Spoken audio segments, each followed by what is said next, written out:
Nah, belakangan ada orang-orang yang hendak membenturkan antara kehidupan beragama dan berbangsa dan bernegara. Dengan bahasa agama mereka mengatakan negara kita ini negara kafir. Na'udzubillah. Negara kita ini negara taghut. Nah, ini santri yang mesti maju ke depan, kita yang mesti bersuara. Walaupun tantangannya berat sekali. Saya gara-gara ngomong agak vokal dikit Pak Yai, waduh, banyak betul ancaman masuk ke saya. Subhanallah, banyak betul. Bahkan ada beberapa masjid di Bandar Lampung ini sampai memberhentikan saya. Mereka suka kalau saya itu mencaci maki pemerintah. Loh, negara apa kita ini? Masyarakat apa kita ini kok kita latah mencaci maki pemerintah? Jadi kalau mencaci maki pemerintah laku ceramahnya begitu. Emang Islam ini bagaimana? Kan jelas nasnya. Man kariha min amirihi syai'an falyasbir, kata Nabi. Barang siapa yang benci kepada urusan pemerintahnya. Kita itu kadang suka atau tidak suka, like and dislike. Boleh jadi nggak suka sama orangnya, boleh jadi nggak suka dengan kebijakannya. Terserah, suka atau tidak suka. Apapun alasan kita, falyasbir, sabar. Nggak boleh kita melawan kepada pemerintah yang sah. Fa innahu man kharaja minas sultani shibron. Karena sesungguhnya barang siapa yang keluar dari pemerintah, keluar dari ketaatan terhadap pemerintahnya sejengkal saja, mata mitatan jahiliyah, maka matinya mati jahiliyah. Ustadz, ini kan nahi munkar. Nahi munkar itu enggak juga dengan cara mencaci maki, bukan pula dengan cara menghina, jajal, geser ke tetangga Malaysia, menghina raja Malaysia, menghina perdana menteri, langsung dikandangin, langsung dikandangin. Bahkan ada undang-undang di sana itu Internal Security Act. Orang-orang yang kayak gitu dipenjara 25 tahun baru disidang. Itu Malaysia. Geser ke Arab Saudi, jajal, berani nggak mengkritik Raja Arab, langsung potol palanya. Jangankan mengkritik Raja Arab, lebaran beda sama pemerintah saja, potol pala kalau di sana. Makanya kita berbahagialah, Nahdlatul Ulama, betul-betul istiqomah. Ini pilihan tepat bagi kita semua. Idza ra'aitum ikhtilafan, kalau kalian semua sudah melihat perselisihan yang sangat banyak, kata Nabi, pilihan yang paling tepat, pilihan yang paling benar, fa'alaikum bisawadil a'dham. Bagi kalian semua wajib ikut kelompok yang paling mayoritas. Kalau kata Romo Kiai Hadratus Syekh Kiai Haji Hasyim Asy'ari, as-sawadul a'zam itu adalah ahlu sunnah wal jamaah. Kalau Indonesia itu implementasi ahlu sunnah wal jamaah adalah Nahdlatul Ulama. Artinya pilihan kita sudah sangat tepat. NU tidak pernah berseberangan dengan pemerintah dalam kondisi dapat kue atau tidak dapat kue sekalipun. Kayak masalah lebaran puasa, kita konsisten setia sama pemerintah. As-saumu kama yasummun nas, wal fitru kama yuftirun nas, wal adha kama yudhi'in nas. 4 madhab sepakat tidak boleh puasa Idul Fitri, Idul Adha beda dengan pemerintah. Sudah sepakat dan kita konsisten mengamalkannya. Ini barang siapa yang nggak suka sama pemerintahnya, ya sabar. Kalau ingin memberi masukan, berikan masukan yang tepat.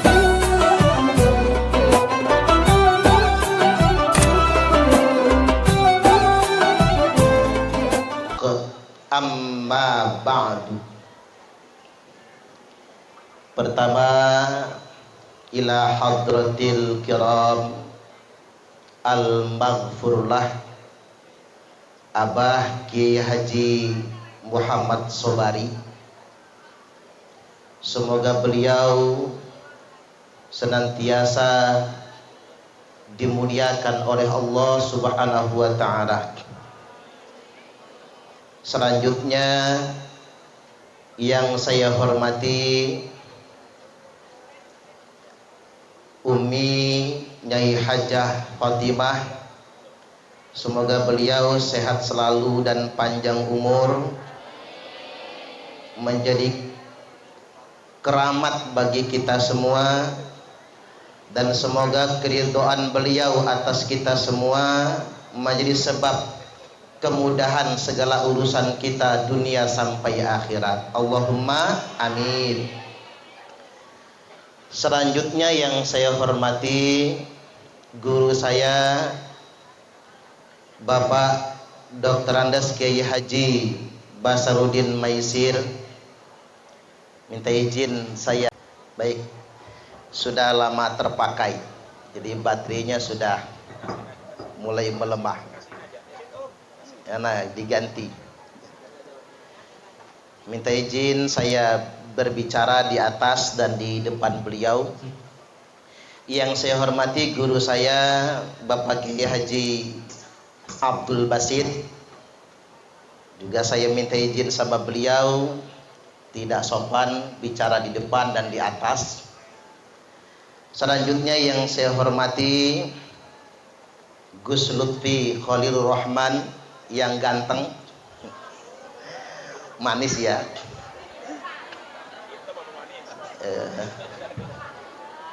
jambangnya itu ada, itu idola para janda ya.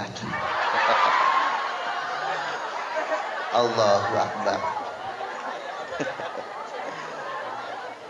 Selanjutnya yang saya hormati Ustadz Rozi, siapa sih nama lengkapnya?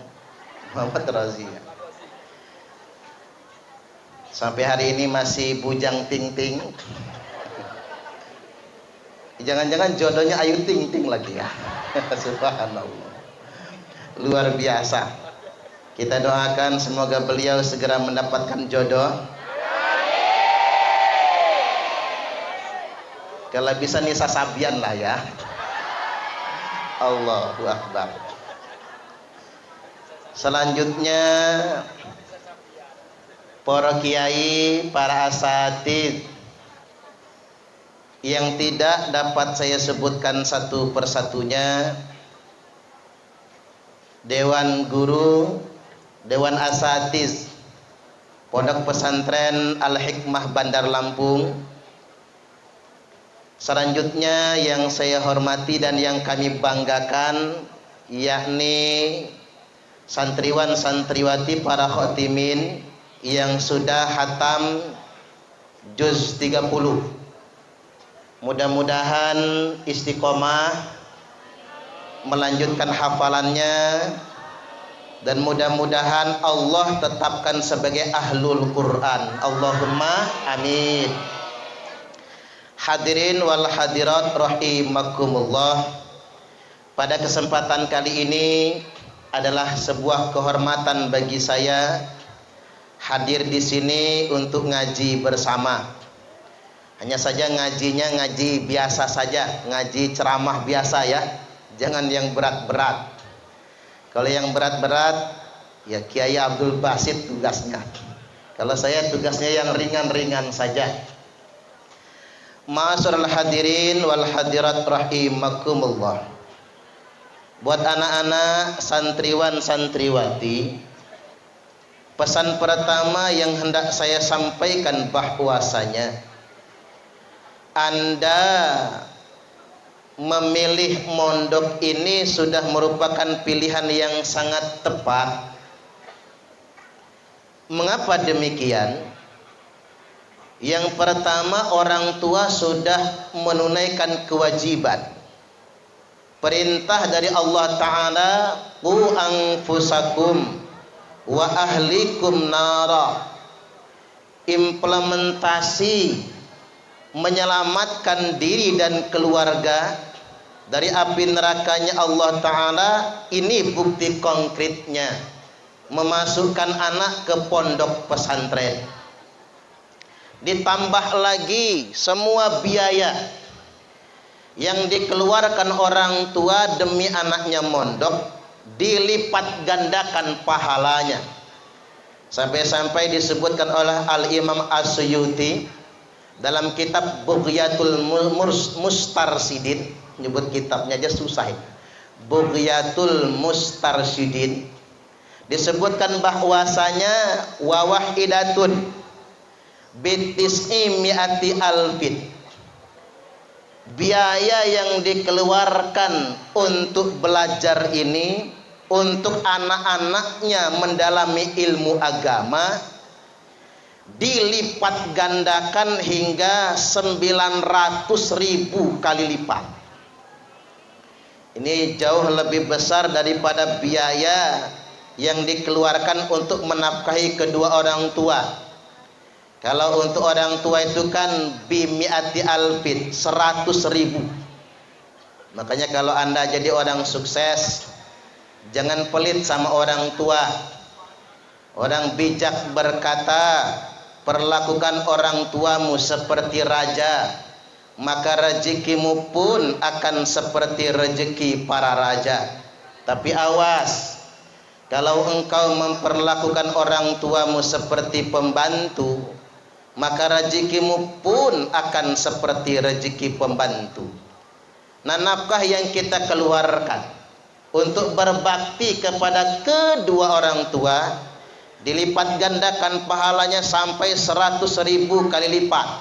Nah, lebih dari itu, nafkah yang dikeluarkan, infak yang dikeluarkan untuk anak-anak yang belajar ilmu agama, maka dilipat gandakan sampai 900.000 kali lipat. Mudah-mudahan rezeki kedua orang tuanya senantiasa ditambah dan diberkahi. Allahumma amin, amin ya rabbal alamin. Nah, yang berikutnya, kita ini hadir di sini, Anda semua cita-citanya menjadi ahlul Quran. Mengapa sedemikian rupa? Dikarenakan Nabi sallallahu alaihi wasallam telah bersabda, inna lillahi ahlain fid dunya. Sesungguhnya Allah memiliki dua keluarga di dunia. Maka para sahabat bertanya, manhum ya Rasulullah? Emang siapa mereka ya Rasulullah? Ini kan keren nyebutnya, keluarga. Kan keren kan? Allah punya dua keluarga di dunia. Lantas siapa mereka ya Rasulullah? Kata Nabi, ahlul Quran hum ahlullah. Keluarga Allah yang pertama adalah ahlul Quran. Mereka adalah keluarganya Allah. Wa khassatuh, dan orang-orang yang spesial, orang-orang yang dikhususkan oleh Allah. Yang kita garis bawahi pada bagian yang pertama, ahlul Quran adalah keluarganya Allah Subhanahu wa taala. Walaupun ulama sepakat yang namanya ahlul Quran itu tidak mesti dia benar-benar hafal Quran 30 juz. Ada tingkatan-tingkatannya dan hanya Allah yang tahu siapa yang pantas disebut sebagai ahlul Quran. Tapi minimal yang awal. Ahlul Quran itu khairukum man ta'allamal Qur'ana wa 'allamah. Minimal sebaik-baiknya kalian, kata Nabi, adalah orang yang belajar Al-Quran dan yang mengajarkannya. Berdasarkan hadis ini kita dapat pelajaran, ternyata pekerjaan paling mulia itu guru ngaji. Bukan jadi menteri, bukan jadi presiden, bukan jadi gubernur, tapi pekerjaan paling mulia itu guru ngaji. Man ta'allamal Qur'ana wa 'allamah. Orang yang belajar Al-Qur'an dan yang mengajarkannya. Cuman kok guru ngaji susah dapat jodohnya ya. Ini yang jadi masalah. Saya sering nanya sama ibu-ibu pengajian, Bu, kata saya, kalau ibu-ibu punya anak gadis cantik, dilamar cowok, yang ngelamar cowoknya dua, saingan. Yang satu guru ngaji, tongkrongannya sepadah jengki. Yang satunya enggak sholat, boro-boro guru ngaji, sholat aja enggak. Tongkrongannya Pajero Sport. Nah, kira-kira yang diterima jadi calon mantu yang jengki apa Pajero? Matre semua. Emaknya aja matre, apalagi anaknya. Artinya memang pekerjaan paling mulia itu guru ngaji. Bahkan guru ngaji itu Bapak Ibu guru paling ikhlas. Nih buat anak-anak sekalian, guru ngaji itu guru paling ikhlas sedunia internasional ini. Karena tidak pernah saya nonton berita ada guru ngaji demo minta diangkat PNS. Betul tidak kira-kira? Guru ngaji disangoni alhamdulillah. Enggak disangoni yang enggak apa-apa. Makanya benar kalau kata orang bijak, artis dibayar mahal tapi malah ngerusak moral bangsa. Guru dibayar murah tapi dituntut memperbaiki moral bangsa. Di Indonesia ini gaji guru paling murah kalau dibandingkan sama negara hebat Norwegia. Di Norwegia itu negara paling bahagia sedunia internasional. Gaji guru kalau pakai rupiah 395 juta rupiah sebulan. Kalau guru Al-Hikmah gajinya segitu, enggak muat halaman sama parkir mobil. Satu bulan 395 juta rupiah. Apalagi guru ngaji ini berat di Indonesia. Artis dibayar mahal, tapi malah ngerusak moral bangsa. Ya walaupun nggak semua artis ya, kita tidak mengeneralisir. Tapi cobalah kita berhitung. Siti Badriah, tahu Siti Badriah nggak? Tahu lah. Siti Badriah itu nyanyi satu lagu, emang lagi santik, tik, tik, tik. Saya aja bisa nirunya itu. Nyanyi satu lagu 30 juta. Nyanyi nggak nyampe 5 menit. Kemudian apalagi yang dulu Trio Macan, sekarang sudah bubar itu ya. Nyanyi satu lagu Iwak Peyek Nasi Jagung 30 juta, nyanyi nggak nyampe 5 menit. Yang paling mahal di Indonesia itu Agnes Monica, manggilnya apa? Agnes Mo. Go internasional, tahu aja kita mah. Agnes Monica itu nyanyi satu lagu 200 juta, nyanyi nggak nyampe 5 menit. Nah saya ceramah di sini, tapi ikhlas Pak ya, nggak boleh bahas begitu sayanya. Allahu Akbar. Artis dibayar mahal, coba bandingkan bagaimana dengan guru, bagaimana dengan guru ngaji. Maka guru ngaji guru paling ikhlas sedunia internasional. Makanya pekerjaan yang paling mulia adalah menjadi guru ngaji. Makanya saya sebagai mubaligh, penceramah ya, sebagai penceramah ini kadang malu sama guru ngaji. Karena guru ngaji itu dikasih alhamdulillah, nggak dikasih yang nggak apa-apa. Tapi kalau penceramah itu dikasih alhamdulillah, nggak dikasih kebangetan. Kadang malu sama guru ngaji, Bapak Ibu rahimakumullah, anak-anak sekalian. Makanya aktivitas Anda belajar Al-Quran, mengajarkan Al-Quran, mudah-mudahan menjadi generasi terbaik yang disebutkan oleh Rasulullah sallallahu alaihi wasallam. Allahumma amin, amin ya rabbal alamin. Selanjutnya, tidak berhenti kita belajar Al-Quran. Tidak berhenti kita mengajarkan Al-Quran. Tidak berhenti kita menghafal Al-Quran. Tidak berhenti kita murojaah akan Al-Quran. Maka mudah-mudahan Allah tetapkan kita benar-benar sebagai ahlul Quran. Nah, ahlul Quran itu bisa memberi syafaat kepada orang tuanya sampai 7 nasab ke atas. 7 nasab ke atas itu siapa aja? Bapak, habis bapak, kakek, habis kakek, buyut, habis buyut, canggah, habis canggah, susah ngapalnya ya. Kalau orang Jawa itu habis canggah wareng, habis wareng, udek-udek, habis udek-udek yang keenam gantung siwur. Gantung siwur ya kalau nggak salah ya. Yang ketujuh apa? Geropak santet katanya.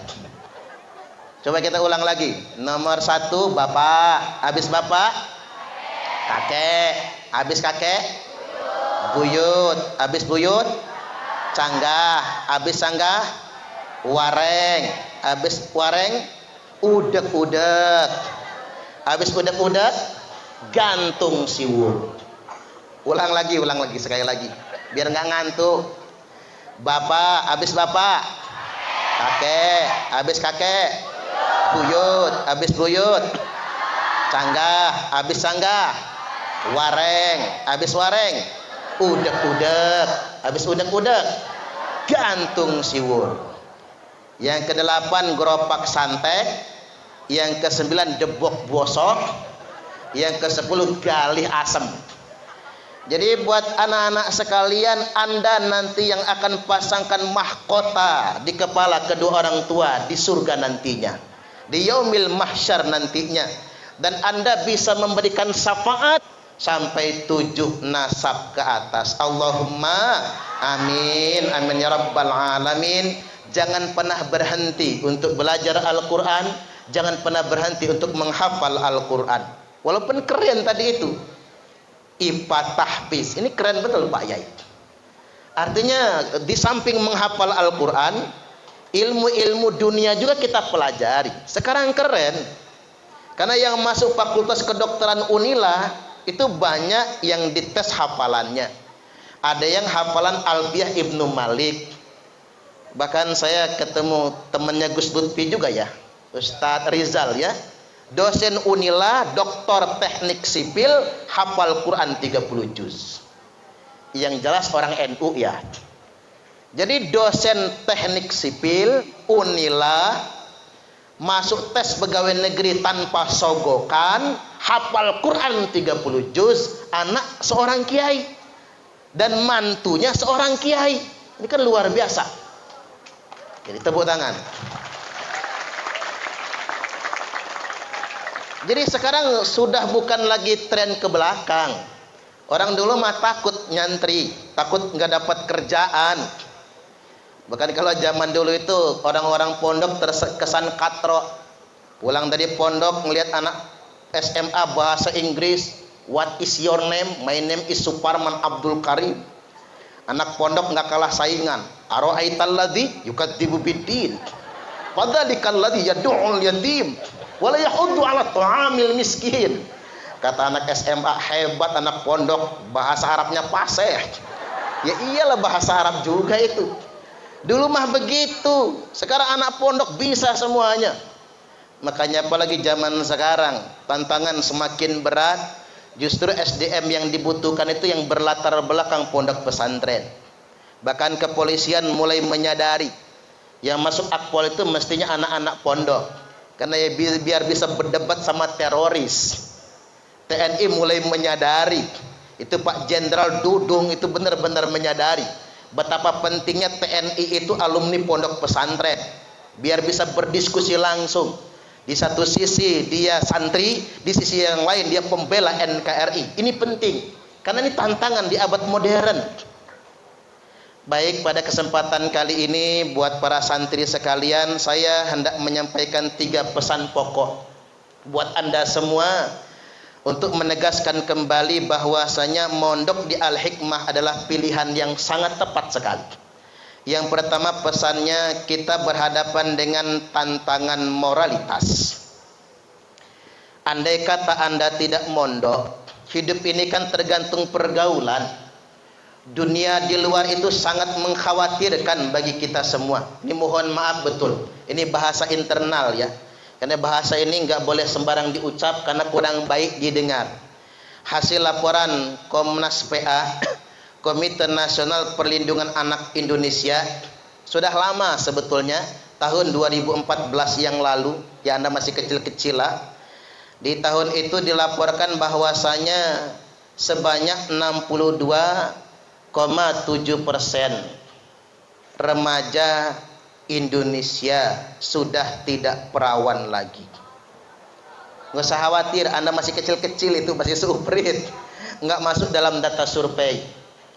Cuman begini, saya tidak mau terlalu besar menyebutkan angka itu, karena itu kurang baik didengar juga. Ini bahasa kita di internal sebetulnya. Tapi apa sebabnya? Ini masalah moral yang ada di luar. Kalau Anda tidak mondok, zaman sekarang SMP pacaran, SMA pacaran, mahasiswa pacaran, lebih-lebih dari suami istri. Coba kalau nggak mondok, mana mainan HP, kan begitu. Coba kalau mondok, kan nggak ada yang mainan HP. Anak sekarang mau nggak mau pakai HP. Sekolah daring. Payahnya sekolah daring itu Pak Yai, murid-murid ini tanyanya ke Google semua. Soal dari sekolah ditanyakan, nanyanya ke Google. Sampai di kampung saya ditanya apa warna beras, tanyanya sama Mbah Google. Udah tahu warna beras warnanya apa, masih tanya ke Google juga. Artinya saking orang ketergantungan sama Google. Nah, kembali lagi bahwasanya kita dihadapkan dengan tantangan pergaulan bebas yang sudah sangat merajalela. Pacaran merajalela. Kadang-kadang anak kecil sudah tahu cinta-cintaan, ngelap ingus aja belum benar. Ada nggak ya? Subhanallah. Saya ingin pesan sama yang cewek-cewek santriwati. Ini pesan Pak Ustadz, jangan lupa ya. Jangan pernah percaya rayuan laki-laki. Setuju nggak, Gara?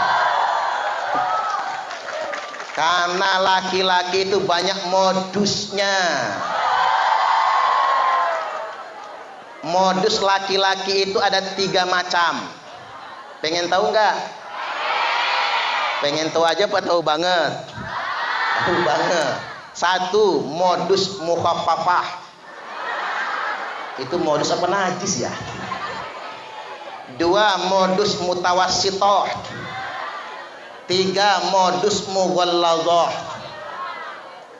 Ini ilmu plesetan ya. Modus mukhaffafah, ini modus paling ringan. Contohnya apa? Ngechat ceweknya. Gaya lu. Yang pakai apa sih sekarang nyebutnya ya? Yang apa? Udah makan belum? Wah, soker. Sayang, sudah mandi belum? Belum. Kok belum mandi? Mager. Mager apa ya? Oh, malas gerak. Tak temenin ya, enak aja. Ini modus pertama, modus mukhaffafah. Naik lagi ada yang kedua, modus mutawassithah. Apa modus mutawassithah? Modus medium, tengah-tengah. Malam-malam jam 2 ngechat ceweknya. Sayang, tahajud yuk. Ngajak tahajud dia. Karena memang sudah kasih ringtone khusus. Kalau yang dari orang lain mah biasa nggak bunyi. Tapi kalau dari si Ano, kringking langsung bangun. Begitu dibaca ngajak tahajud langsung terharu, nggak nyangka gua. Langsung terharu. Dia mah begajul, tapi ternyata ngajak tahajud. Padahal mah bukan tahajud, nonton bola. Boro-boro tahajud subuh aja nggak bangun dia mah. Modus mutawassithah, hati-hati. Nah, yang paling parah itu modus ketiga, modus mughalladhah. Modus paling berat. Ini modus paling berat ini mau lulus aliyah al-hikmah. Sayang, sebentar lagi kita berpisah. Gaya lu. Saya sudah terima kuliah ke Jogja. Nah, kamu bakal kuliah ke Papua. Sebelum kita berpisah jauh sayang, yuk kita buktikan cinta kita. Ini bahaya ini. Ini yang modus mughalladhah, habis manis sepah dibuang. Ingat kalau kata penceramah kondang Bapak Kiai Haji Zainuddin MZ, laki-laki sekarang modusnya apa? Aku lihat Aku dekat, aku pikat, aku dapat, aku sikat, aku minggat, bangsat. Nah, tepuk tangan, tepuk tangan.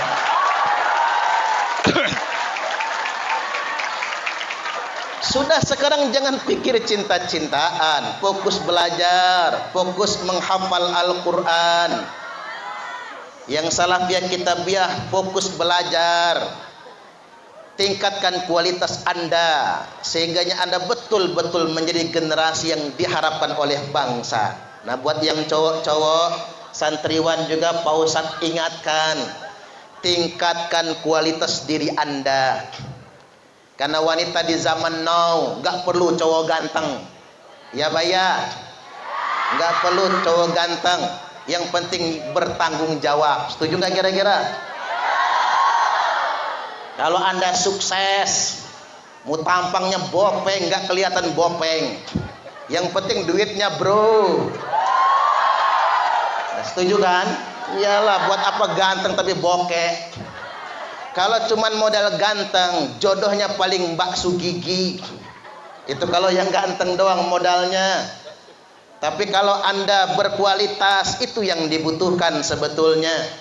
Memang sih kalau masih seumur-umur begini, wanita kan begitu. Ini Pak Ustadz kasih tahu nih ilmunya. Perempuan itu kalau umurnya 17-20 tahun, yang dilihat dari cowok itu tampan.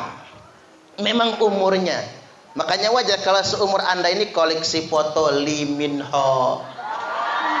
Ya, bukan di kamar santri, di kamar rumahnya Lee Min Ho. Ya, paling kalau nasionalan Ferrell, Tengku Rasya. Enggak ada lah yang seumur Anda ini koleksi foto saya. Nanti buat nakut-nakutin kuntilanak lagi ya. Itu memang umurnya 17-20 tahun, yang dilihat yang tampan. Tapi wanita berubah. Begitu umur 25 sampai 30, yang dilihat dari laki-laki itu bukan tampan tapi mapan. Yang penting duitnya bro. Apa guna tampan kalau bokeh? Tapi kalau mapan kayak Sule, Natalie Holster aja dapat dia. Tapi perempuan nggak berhenti sampai di situ. Begitu umur 40 tahun, yang diharapkan dari pasangannya bukan sekedar mapan, tapi yang diharapkan kalau bisa punya suami yang ada jabatan. Ya minimal ketua RT lah. Ya ketua RT juga jabatan kan ya. Kalau ada acara di lingkungan yang kami hormati, Bapak ketua RT, kata bininya, laki gua itu ada prestisnya, subhanallah. Apalagi suaminya jadi muasis pondok pesantren, pimpinan pondok, keren. Mudah-mudahan nanti suaminya pimpinan pondok semua ya, amin. Kemudian begitu umur 50, perempuan berubah lagi. Yang diharapkan dari suaminya bukan jabatan tapi kesetiaan. Loh kok kesetiaan? Nggak guna tampan, nggak guna mapan, nggak guna jabatan, yang penting kesetiaan. Iya juga ya. Apa berantuk perempuan puas? Enggak, berubah lagi. Begitu umur sudah 60, yang diharapkan dari suaminya bukan kesetiaan tapi kesehatan. Loh kok kesehatan bu? Iya Ustadz, capek ngurus laki stroke bengek, mana cerewet lagi ya. Istri telat ngambil anduk marah, istri telat bikin teh marah, istri sambil ngaduk teh ngebatin kapan matinya orang satu. Makanya kata emak-emak, saya ini Ustadz punya laki kanji gak apa-apa, yang penting sehat kata dia. Iya juga ya. Balik lagi buat santriwan, sukseskan diri Anda, berhasilkan diri Anda. Gampang semuanya itu. Nanti Allah berikan kemudahan urusan dunia kita sampai urusan akhirat kita. Tambah lagi tantangan moralitas ini, masalah narkoba. Saya diskusi dengan orang-orang BNN. Ini narkoba ini dulu kawasan-kawasan zona merah narkoba, sekarang sudah menjadi kawasan zona hitam narkoba. Makanya anak-anak Anda betul-betul selamat masuk pondok pesantren. Apa jadinya kalau nggak ke pondok? Karena kalau bicara tentang narkoba, kita dulu nunjuknya jauh di sana sarang narkoba. Tapi kalau sekarang narkoba mengintai di sekitar rumah kita masing-masing.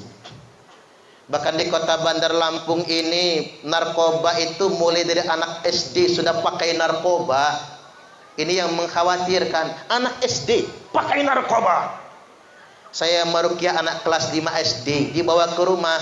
Saya tanya emaknya, anaknya kena apa bu? Kesambet gendruwo. Loh kok sampean tahu? Kata saya, kesambet gendruwo.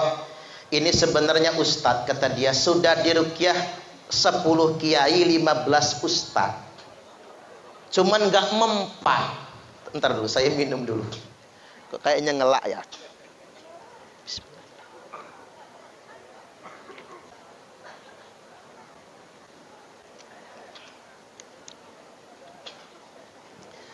Baik. Ini sudah diruqyah 10 kiai 15 ustaz. Cuman nggak mempan. Ini pikir saya hebat amat jinnya ya. Gendruwonya hebat banget ini. Ini jangan-jangan jinnya jin modern ini. Jin modern itu dibacakan Al-Fatihah nggak mempan. Dibacakan ayatul kursi jinnya malah hafal. Kita bacain Yasin, jinnya malah nantang. Kata jinnya, gua nggak takut sama ustadz, gua takut sama tukang permak lepis. Karena ada tulisannya permak jin segala jenis. Iya juga ya. Makanya jin itu lebih takut sama tukang jahit daripada sama ustadz sekarang ini. Begitu saya ruqyah anak kelas 5 SD ini, ternyata memang tidak ada jinnya, tidak ada gendruwonya, tidak ada kuntilanaknya. Loh kok anak saya ongo-ongo Pak Ustadz? Ya nggak tahu kata saya. Ongo-ongo beler ngences ces. Bawa rumah sakit jiwa. Sampai di rumah sakit jiwa dirujuk ke spesialis saraf. Begitu dirujuk apa kata dokter saraf? Hancur sarafnya. Gara-gara kebanyakan ngelem Aibon. Sabu tak terbeli, ganja pun tak terbeli, Aibon dimba. Ini yang sudah sangat mengkhawatirkan. Bapaknya ngomong sama dokter-dokter, berapa duit gua bayar, yang penting anak saya kembali pulih. Dokternya marah. Makanya Pak punya anak diurus, jangan cuma dunia yang dikejar. Inilah akibatnya. Bapaknya dagang di pasar Cimeng, ibunya dagang di pasar Bambu Kuning, duitnya banyak, rumahnya 3 tingkat, tapi anaknya ngelem Aibon.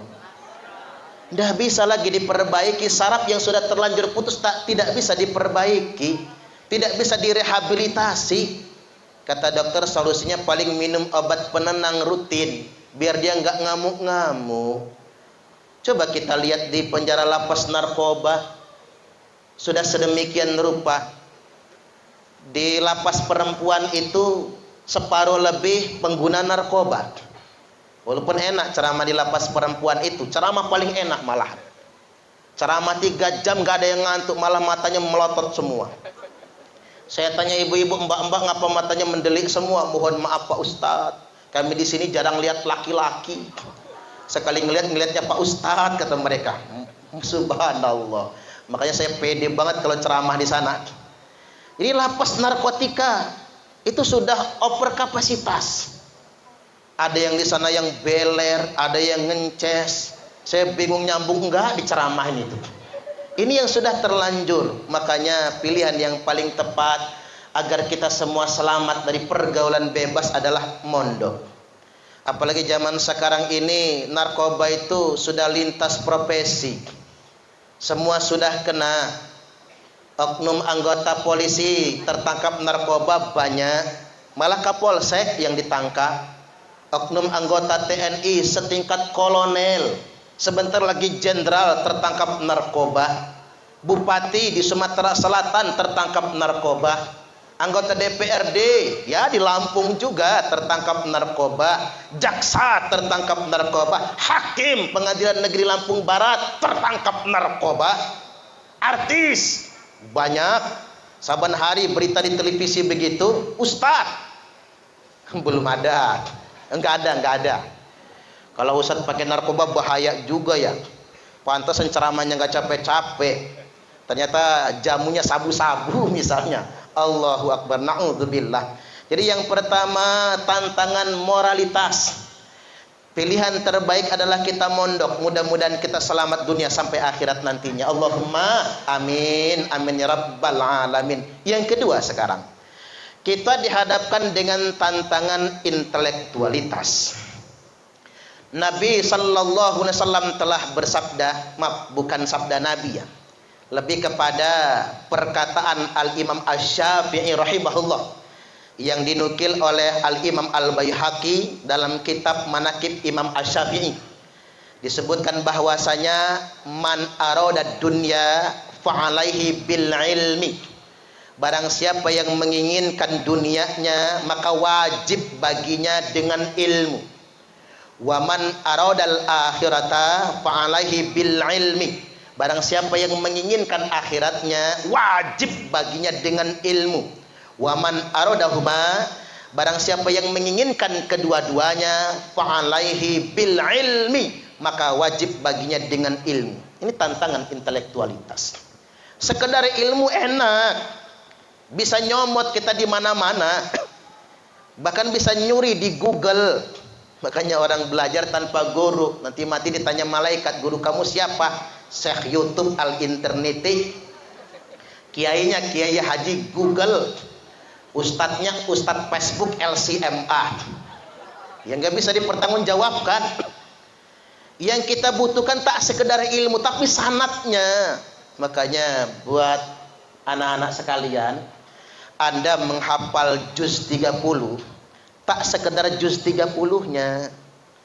Karena kalau cuma ngapal Quran, ya ngapal aja di rumah misalnya, hafal juz 30, percayalah hafal. Yang mahal sanatnya, ini yang mahal. Jadi bukan sekedar hafalnya, sanatnya yang mahal, yang mutasil, yang tersambung. Karena banyak sekarang rumah-rumah tahfiz didirikan tanpa sanad yang jelas.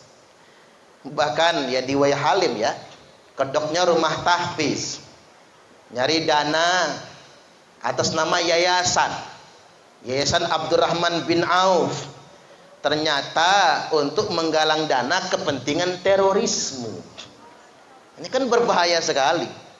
Makanya buat orang tua juga mesti dihimbau, hati-hati masukin anak ke pondok. Kita ngertilah sebetulnya orang-orang tua itu demen banget anaknya hafal Quran, demen banget tuh, senang banget. Bagi ngelihat ada acara-acara di televisi kan, acara-acara festival tahfizul Quran, hanya saja tak sekedar nyuruh anaknya menghafal Al-Quran, tak sekedar masukin anak ke rumah tahfiz. Betapa banyak anak-anak gara-gara masuk rumah tahfiz, masuk pondok, hormat bendera haram, nyanyi lagu Indonesia Raya haram, NKRI togut katanya, Pancasila togut. Nah ini berbahaya sekali. Jadi kalau belajar itu mesti dengan sanad yang benar. Jangan sampai kemudian kita sekedar belajar, ingetin orang tuanya. Jadi jangan sampai mondok di tempat yang salah, belajar di tempat yang salah. Apalagi sekarang orang tua itu senang yang gratisan soalnya. Yang penting judulnya gratis, nggak tahu kiblatnya kemana, masuk aja pondok. Karena sudah saya sebutkan di awal tadi, pengorbanan untuk anak mondok itu justru pahalanya besar. Ngapa sih orang tua pelit sangat buat anaknya mondok? Orang tua itu buat ngudut aja, katakanlah paling murah sehari 10.000 lah, dimurah-murahin, kalikan 1 bulan 300.000. Nah kalau buat anaknya ngaji, kalau buat ngudut saja 300.000, samakan dong. Buat anaknya ngaji juga 300.000.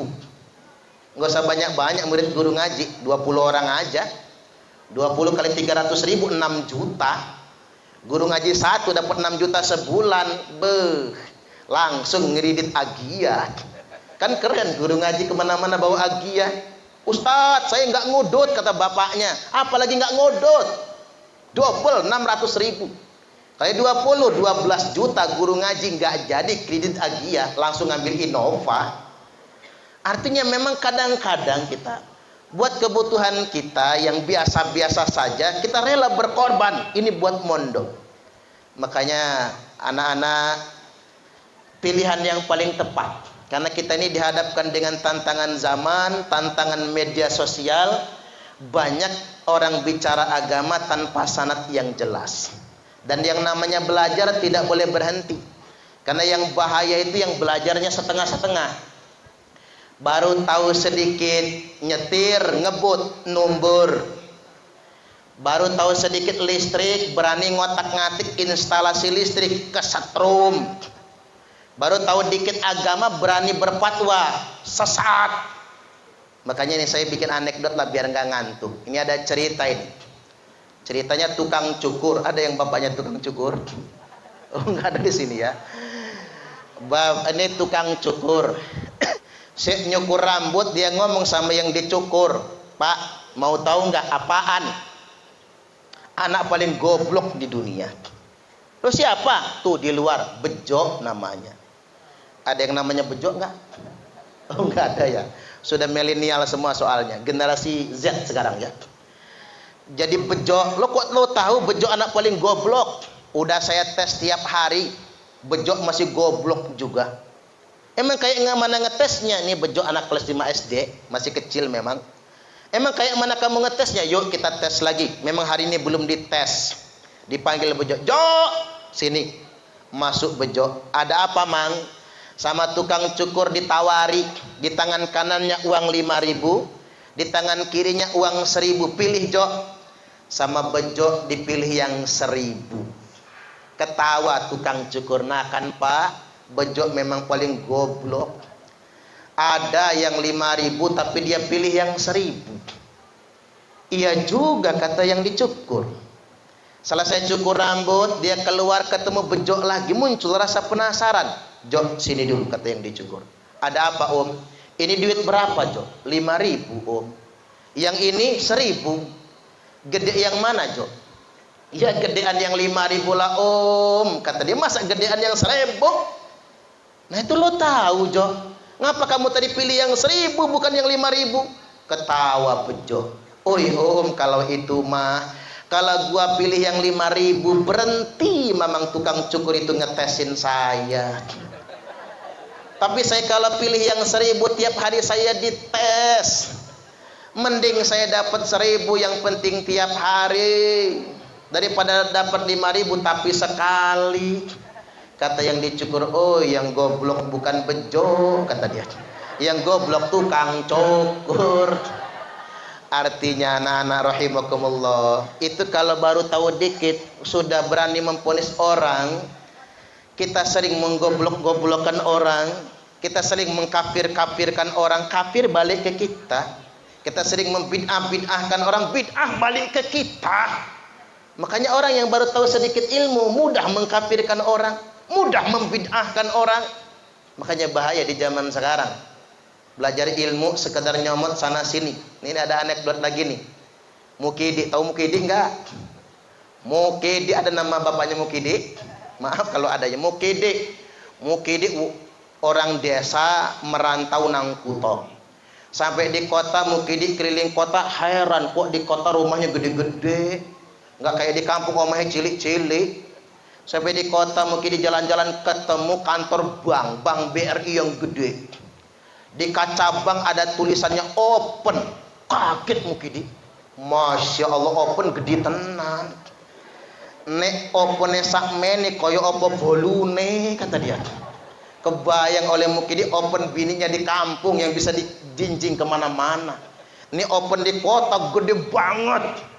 Lagi melototin tulisan open itu, ada turis yang dari luar negeri mau masuk kantor bank. Sama Mukidi dipanggil, "Mas, ojo melebu, iku open." Bulenya noleh si turisnya, ngomong apa lah orang itu.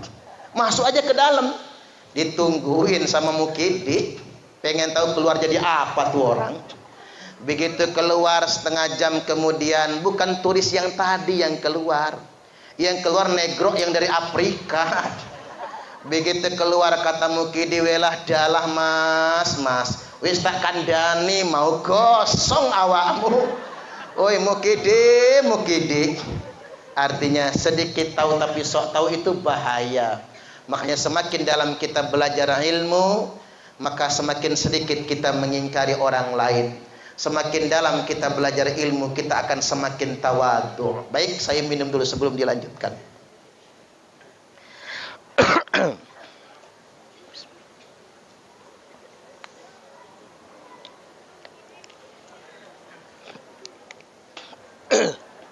Sekarang yang terakhir. Yang terakhir, poin yang ketiga, ini penting. Yang pertama tadi tantangan moralitas, yang kedua tantangan intelektualitas, yang ketiga tantangan hidup berbangsa dan bernegara. Ini ngajinya agak serius yang terakhir ini, agak tajam ini. Anak-anak sekalian, santriwan santriwati, Anda adalah generasi penerus bangsa. Jangan-jangan di antara Anda nanti ada yang jadi presiden ya. Allahumma amin. Kita kan nggak tahu. Karena kita bukan lagi zaman dahulu, zaman darah biru, bukan lagi. Siapa yang sangka Pak Jokowi jadi presiden? Kan nggak ada yang sangka. Sampai hari ini masih banyak yang sakit hati gitu, belum move on juga gitu. Karena saking nggak terimanya kan, nggak ada yang menyangka. Ngapa beliau anak kolong bukan, jenderal bukan, ketua partai bukan, kaya raya seperti Khairul Tanjung atau Abi Rizal Bakri tidak, gantengan saya kayaknya ya, ganteng ya standar. Nggak ada yang menyangka beliau jadi presiden. Waktu 2014 pertama kali Pak Jokowi terpilih, 1 jam saya berdiri di depan TV. Nggak nyangka saja. Karena waktu itu saya pilih Pak Prabowo, Pak Yai. 2014 itu ya. Saya seperti sakit hati, kata istri saya. Awas bi, stres kata dia. Saya berdiri lama, kok iso gitu. Kok iso saja. Begitu 1 jam mulai yang bicara iman. Oh ini takdir Allah. Beliaulah orang yang terbaik yang dikehendaki oleh Allah Subhanahu wa ta'ala. Ini takdir dari Allah ta'ala. Siapa sangka beliau ternyata punya amaliyah lebih dari kita.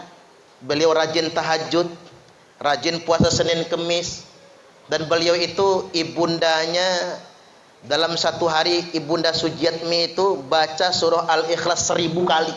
Subhanallah, tiap hari. Makanya mudah-mudahan lah kalau ada orang tua yang mujahadah riyadhah buat anaknya, anaknya bakal menjadi orang besar nantinya. Allahumma amin, amin ya rabbal alamin. Kita kadang-kadang cuma melihat orang dari penampilan saja. Nah balik lagi, mudah-mudahan di antara anak-anak sekalian nanti ada orang yang jadi orang besar. Allahumma amin, amin ya rabbal alamin. Nah belakangan ada orang-orang yang hendak membenturkan antara kehidupan beragama dan berbangsa dan bernegara. Dengan bahasa agama mereka mengatakan negara kita ini negara kafir. Na'udzubillah. Negara kita ini negara taghut. Nah ini santri yang mesti maju ke depan, kita yang mesti bersuara. Walaupun tantangannya berat sekali.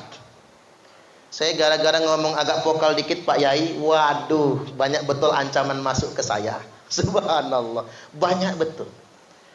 Bahkan ada beberapa masjid di Bandar Lampung ini sampai memberhentikan saya. Mereka suka kalau saya itu mencaci maki pemerintah. Loh negara apa kita ini? Masyarakat apa kita ini kok kita latah mencaci maki pemerintah? Jadi kalau mencaci maki pemerintah laku ceramahnya begitu. Emang Islam ini bagaimana? Kan jelas nasnya. Man kariha min amirihi syai'an falyasbir, kata Nabi. Barang siapa yang benci kepada urusan pemerintahnya. Kita itu kadang suka atau tidak suka, like and dislike. Boleh jadi nggak suka sama orangnya, boleh jadi nggak suka dengan kebijakannya. Terserah, suka atau tidak suka. Apapun alasan kita, falyasbir, sabar. Nggak boleh kita melawan kepada pemerintah yang sah. Fa innahu man kharaja minas sultani shibron. Karena sesungguhnya barang siapa yang keluar dari pemerintah, keluar dari ketaatan terhadap pemerintahnya sejengkal saja, mata mitatan jahiliyah, maka matinya mati jahiliyah. Ustadz, ini kan nahi munkar. Nahi munkar itu enggak juga dengan cara mencaci maki, bukan pula dengan cara menghina, jajal, geser ke tetangga Malaysia, menghina raja Malaysia, menghina perdana menteri, langsung dikandangin. Langsung dikandangin. Bahkan ada undang-undang di sana itu Internal Security Act. Orang-orang yang kayak gitu dipenjara 25 tahun baru disidang. Itu Malaysia. Geser ke Arab Saudi, jajal, berani nggak mengkritik Raja Arab, langsung potol palanya. Jangankan mengkritik Raja Arab, lebaran beda sama pemerintah saja, potol pala kalau di sana. Makanya kita berbahagialah, Nahdlatul Ulama. Betul-betul istiqomah. Ini pilihan tepat bagi kita semua. Idza ra'aitum ikhtilafan, kalau kalian semua sudah melihat perselisihan yang sangat banyak, kata Nabi, pilihan yang paling tepat, pilihan yang paling benar, fa'alaikum bisawadil a'dham. Bagi kalian semua wajib ikut kelompok yang paling mayoritas. Kalau kata Romo Kiai Hadratus Syekh Kiai Haji Hasyim Asy'ari, as-sawadul a'zam itu adalah ahlu sunnah wal jamaah. Kalau Indonesia itu implementasi ahlu sunnah wal jamaah adalah Nahdlatul Ulama. Artinya pilihan kita sudah sangat tepat. NU tidak pernah berseberangan dengan pemerintah dalam kondisi dapat kue atau tidak dapat kue sekalipun. Kayak masalah lebaran puasa, kita konsisten setia sama pemerintah. As-saumu kama yasummun nas, wal fitru kama yuftirun nas, wal adha kama yudhin nas. 4 madhab sepakat tidak boleh puasa Idul Fitri, Idul Adha beda dengan pemerintah. Sudah sepakat dan kita konsisten mengamalkannya. Ini barang siapa yang nggak suka sama pemerintahnya, ya sabar. Kalau ingin memberi masukan, berikan masukan yang tepat dengan cara memberontak. Nah, saya ingin mengkerucut lagi. Sekarang ini buat anak-anak sekalian, banyak kelompok-kelompok penghafal Quran, tapi ujung-ujungnya jadi khawarij. Nah, ini tugas kita, ini tugas Anda setelah nanti lulus pondok pesantren, berhadapan dengan masyarakat. Mereka hafal Quran, tapi mereka mengkafirkan pemerintah, mereka melawan negara.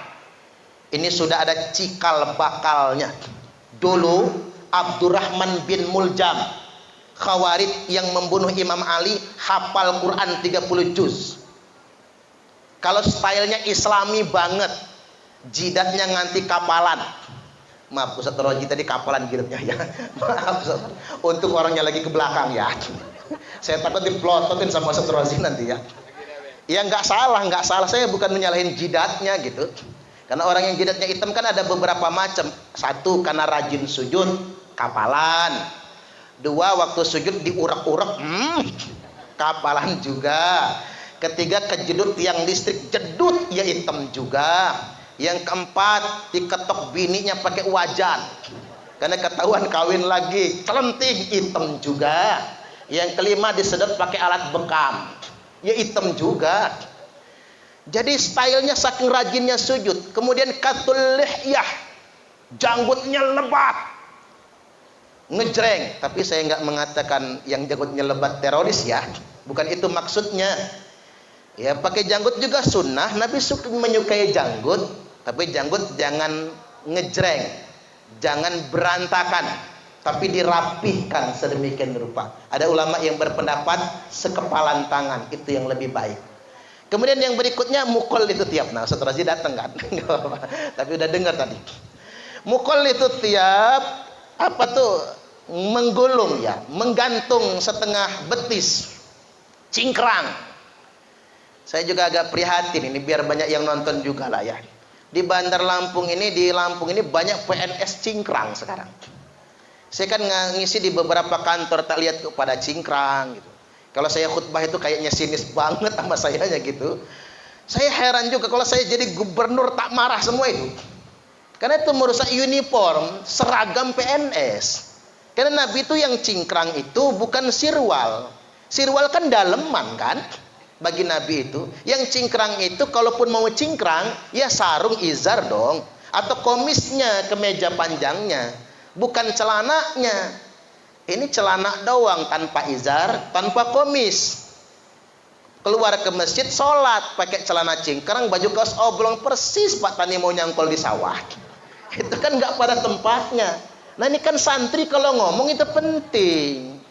Sudah banyak kelompok-kelompok cingkrang sekarang ini. Merasa dia sudah ngapling surga sendiri, yang isbal-isbal diponisnya masuk neraka. Nah ini santri yang mesti meluruskan. Makanya belajar. Anda harus belajar, jangan tidur melulu. Harus belajar. Karena Anda di garda terdepan untuk menghadapi ini semua. Nah baiklah, Nabi SAW telah bersabda tentang ahlul Quran, orang-orang yang membaca Quran tapi dia tidak mendapatkan keridhaan Allah Ta'ala. Yakhruju qaumun min ummati, akan keluar sekelompok orang kata Nabi di tengah-tengah umatku, yaqra'unal Qur'an, mereka semua membaca Al-Qur'an, fasih-fasih bacaannya akan Al-Qur'an, laisa qira'atukum ila qira'atihim bisyai', di mana bacaan Al-Qur'an kalian tidak ada apa-apanya dibandingkan dengan bacaan Quran mereka. Subhanallah. Kita tuh bacaan Quran gak ada apa-apanya dibandingkan mereka. Makanya orang Khawarij itu, teroris zaman dulu, itu menghatamkan Quran seminggu sekali dalam sholat tahajud. Seminggu sekali dalam sholat tahajud. Jadi saking rajinnya tahajud. Makanya Imam Ali itu waktu mau perang sama Khawarij nangis. Kalau bukan karena perintah Nabi, aku gak sanggup memeranginya, kata Imam Ali. Laisa qira'atukum ila qira'atihim bisyai', di mana bacaan Quran kalian tidak ada apa-apanya dibandingkan dengan bacaan Quran mereka.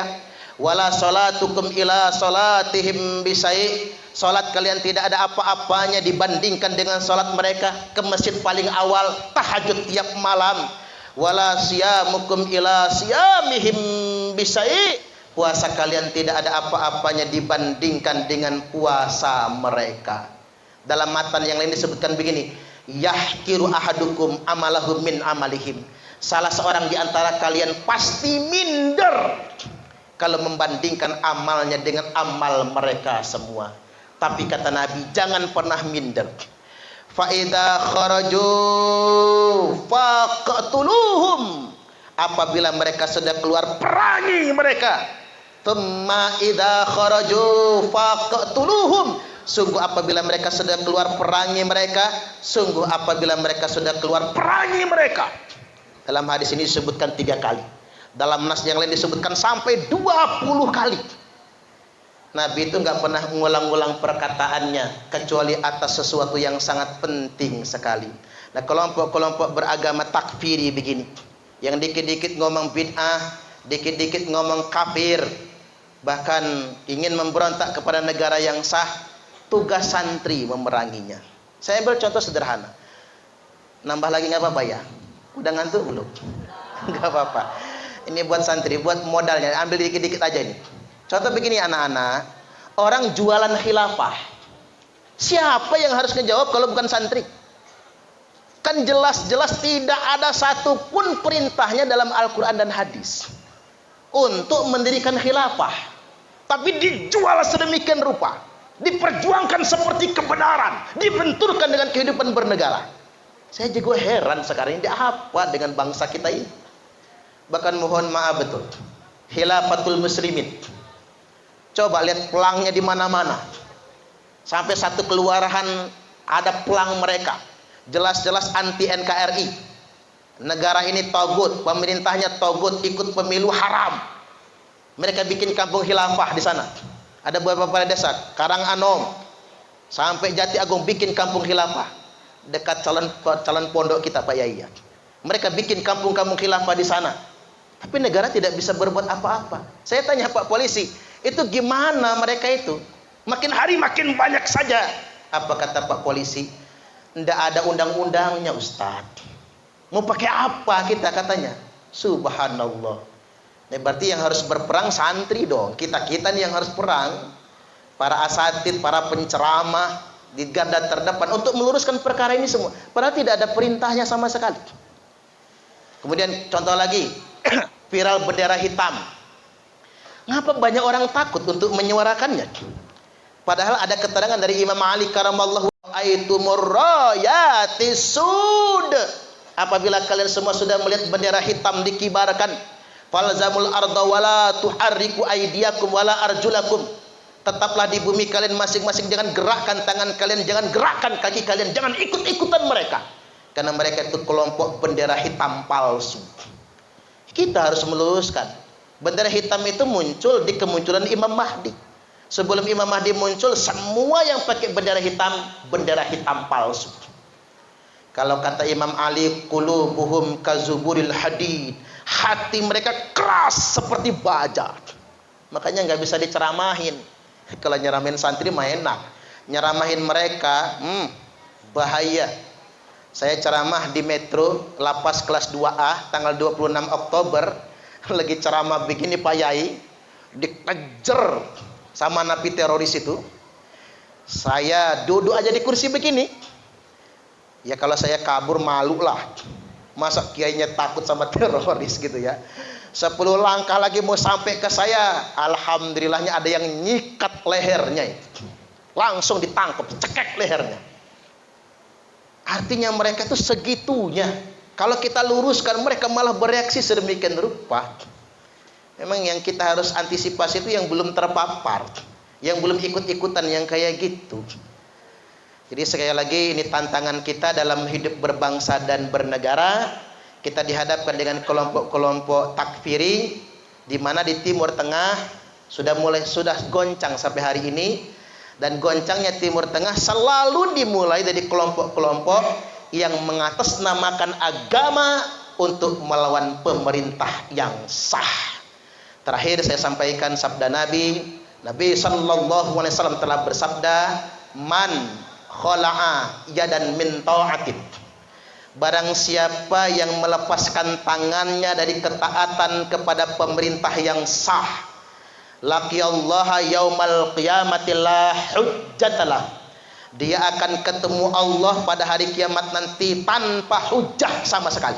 Tidak bisa beralasan. Kalau dosa yang lain masih bisa beralasan. Ngapa kamu ngedipin cewek cantik? Karena cantik bening ya Allah, masih diterima alasan. Ngapa kamu maling? 3 hari nggak makan ya Allah, masih didengar alasan. Ngapa kamu cewean? Bini saya merantau ke Arab ya Allah, 10 tahun nggak pulang-pulang. Yang tadi terima atau tidak alasannya, tapi hujah didengar. Tapi ada hujah yang tidak didengar. Apa itu? Memberontak kepada pemerintah yang sah. Waman mata walaisa fi unukihi bai'atun. Barang siapa yang mati tidak ada di lehernya bai'at, yakni kesetiaan kepada pemerintah yang sah. Ini kita mohon betul sama Romo Kiai Abdul Basit nantinya. Karena kata bai'at itu sudah disalahgunakan dan dimanipulasi untuk membaiat dan mencuci otak orang awam. Yang ini mesti kita luruskan sebetulnya. Kalau saya ini levelnya penceramah, bisa benar bisa salah apa yang saya sampaikan. Nanti pakar-pakar bahtul masail yang mesti mengupasnya. Karena baiat di situ bukan baiat individu. Saya tidak bahas baiat torekoh ya. Baiat NII Bapak Ibu, baiat JI dan lain sebagainya.